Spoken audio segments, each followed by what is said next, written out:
اعوذ باللہ من الشیطان الرجیم، بسم اللہ الرحمن الرحیم۔ الحمدللہ الذی جعلنا من المتمسکین بولایت امیر المومنین وائمۃ المعصومین علیہم السلام۔ اللہم صلی علی محمد وآل محمد وعجل فرجہم۔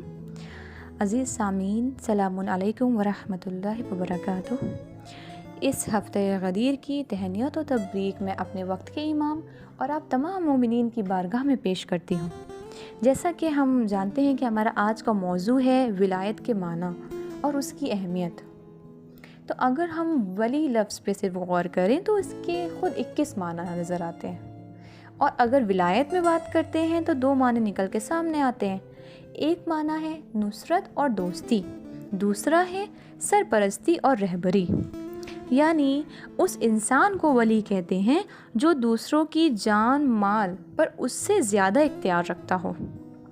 اور قرآن میں جو ولایت کے عام معنی نظر آئے ہیں، تو قرآن میں خدا ارشاد فرما رہا ہے سورہ انفال کی آیت نمبر 72 میں کہ بے شک جو لوگ ایمان لائے اور انہوں نے ہجرت کی اور راہ خدا میں اپنے جان و مال سے جہاد کیا اور انہوں نے پناہ دی اور مدد کی، یہ سب کے سب آپس میں ایک دوسرے کے ولی ہیں۔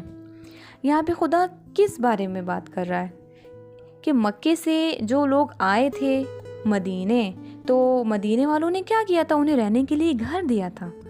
تو خدا یہ ارشاد فرما رہا ہے کہ دیکھو، انہیں ہجرت کی جس نے راہ خدا میں، اور جنہوں نے مدد کی، پناہ دی، یہ سب آپس میں ایک دوسرے کے ولی ہیں۔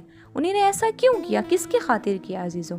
کوئی خونی رشتہ تو نہیں تھا، یہ تھا ولایت کا رشتہ۔ یعنی کہ کلی طور پر اگر قرآن نے ولایت کا جو معنی بتایا ہے وہ ہے آپس میں مل جل کر رہنا، اور یہ ولایتی ہے کہ جو آپس میں ایک دوسرے کو جوڑے رکھتی ہے، باوجود اس کے کہ کوئی خون کا رشتہ ہو یا نہ ہو، اس کے باوجود بھی۔ اور عزیزو، یہ ایک عام قرآن کے معنی جو ولی کے بیان کیے گئے ہیں، یہ قرآن کا عام معنی ہے۔ لیکن جب ہم ولایت علی کی بات کرتے ہیں تو قرآن میں ہمیں 3 پہلو نظر آتے ہیں۔ کون سا پہلو؟ کہ پہلا پہلو جو ہے وہ سورہ مائدہ کی آیت نمبر 54 میں خدا ارشاد فرما رہا ہے کہ خدا کیا کہہ رہا ہے؟ ان قریب خدا ایک قوم کو لے کر آئے گا جو اس سے محبوب اور اس سے محبت کرنے والے، یعنی کہ جو خود اس کے محبوب سے اور اس سے محبت کرنے والے مومنین کے سامنے خاکسر ہوں گی، اور کفار کے سامنے صاحب عزت اور راہ خدا میں جہاد کرنے والی ہوگی۔ یہ سورہ مائدہ کی آیت نمبر 54 ہے کہ جو ہمیں انٹرنل اور داخلی ولایت کی طرف رجوع کراتی ہے۔ کیا؟ کہ ایک قوم کے بارے میں خدا بات کر رہا ہے کہ جو محبت کرے گی اس کے محبوب سے اور اس سے، یعنی کیا؟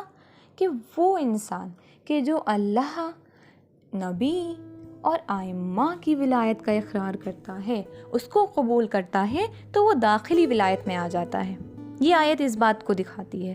اور دوسری جو پہلو نظر آتا ہے وہ اسی سورہ مائدہ کی آیت نمبر 51 میں خدا ارشاد فرما رہا ہے۔ کیا کہہ رہا ہے؟ ایمان والو، یہودیوں اور عیسائیوں کو اپنا سرپرست نہ بنا لینا، اپنا دوست نہ بنا لینا، کہ یہ خود آپس میں ایک دوسرے کے دوست ہیں، اور اگر تم میں سے کوئی انہیں اپنا دوست بنائے گا تو انہی میں سے شمار ہو جائے گا۔ یعنی اب یہ پہلو دکھا رہی ہے خارجی ولایت کا، ایکسٹرنل اور خارجی ولایت۔ یعنی یہ ولایت ہمیں آ کے یہ بتا رہی ہے کہ دیکھو، تم ایمان تو لے آئے ہو ولایت پر، ٹھیک، لیکن اگر تم ان کے دشمن سے بیزار نہیں ہو اور دشمن کے ساتھ دوستی کرتے ہو، اس کا مطلب تم انہی میں سے ہو۔ یہ تو رہی عزیز سامعین پہلا پہلو اور دوسرا پہلو، یعنی پہلا داخلی انٹرنل ولایت، دوسرا خارجی اور ایکسٹرنل ولایت۔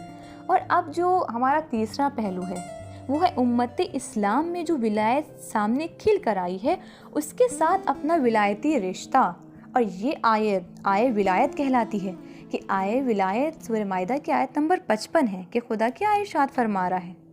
اے ایمان والو، بس تمہارا ولی اللہ ہے اور اس کا رسول، اور وہ صاحبان ایمان جو نماز قائم کرتے ہیں اور حالت رکوع میں زکوٰۃ دیتے ہیں۔ دیکھیں یہ جسم جو حرکت کرتا ہے یہ یوں ہی نہیں کرتا جب تک کہ یہ دل اپنا کام انجام نہ دے۔ ایسے ہی عزیزو، اگر یہ انٹرنل اور ایکسٹرنل ولایت کا رابطہ برقرار رکھنا ہے تو پھر ہمیں ایک امام کی ضرورت ہوگی کہ جو یہ صاف صاف سورہ مائدہ کی آیت 55 میں نظر آتی ہے، ولایت علی ابن ابی طالب علیہ السلام۔ کیا ہے ولایت علی ابن ابی طالب علیہ السلام؟ کہ ہم ہر عمل سے، اپنی ہر فکر سے، اپنے ہر سوچ سے اپنے مولا سے رابطہ قائم رکھیں، ان سے کنیکٹ رہیں، یہ ہے ولایت۔ تو یہ تو ہماری ولایت کا معنی ہو گیا۔ مختصر میں نے کوشش کی کہ آپ تک اس معنی کو اور ولایت علی کو پہنچا سکوں، لیکن اگر اس کی اہمیت کی بات کریں تو اس کی اہمیت کے لیے تو تمام تر جتنی بھی کوششیں کی جائیں اصلاً کم ہوں گی وہ کوششیں۔ بس ایک چھوٹا سا مختصر سا واقعہ آپ کے سامنے پیش کرتی ہوں کہ ایک مرتبہ مرحوم قلینی نے فضیل بن یسار سے نقل کیا ہے کہ ایک دن امام جعفر صادق علیہ السلام نے اپنے سخن کا اس طرح سے آغاز کیا کہ رسول خدا صلی اللہ علیہ وآلہ وسلم نے فرمایا ہے، ارشاد فرمایا کہ جو بھی مر جائے بغیر امام کے اس کی موت جہالت کی موت ہے۔ تو فضیل بن یسار کہتے ہیں، کیا اس حدیث کو رسول خدا نے ارشاد فرمایا ہے؟ امام نے کہا، واللہ ہاں، خدا کی قسم۔ ہم دیکھیں قسم کو کھانے سے خود اہل بیت علیہ السلام نے منع کرا ہے، کیونکہ یہاں پر کہتے ہیں ہمارے اہل بیت کہ اگر کوئی بھی دنیاوی کام ہے تو تم بالکل بھی اس امور میں خدا کی قسم، اگر تم حق پر بھی ہو تب بھی قسم کھانے میں جلدی مت کرو۔ لیکن کیونکہ یہاں پر ولایت علی ابن ابی طالب علیہ السلام کی بات تھی، امام نے بلا جھجک قسم کھائی اور قسم کھا کے بتایا کہ ہاں بے شک کہ جو بھی بغیر اپنے امام کی پہچان اور ان کو بغیر معرفت رکھتے ہوئے اس دنیا سے گیا، یعنی وہ جہالت کی موت مرا۔ اور یہاں پہ دیکھیں اتنا بڑا ہمارے پاس پیغام ہے، اتنا بڑا میسیج ہے کہ خود یہ ایک واقعہ اور یہ ایک حدیث امام کی یہ بتاتی ہے کہ دیکھو ولایت علی ابن ابی طالب علیہ السلام ایک ایسی اہمیت رکھتا ہے کہ جہاں پر خدا کی قسم کھانے میں بھی ہمارے امام جھجک نہیں رکھتے۔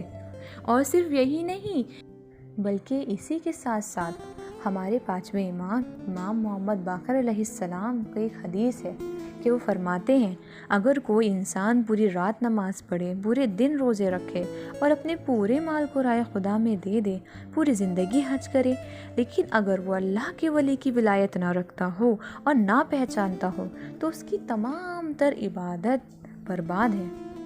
عزیز سامعین، آپ نے مولا کی اس حدیث پہ غور کیا؟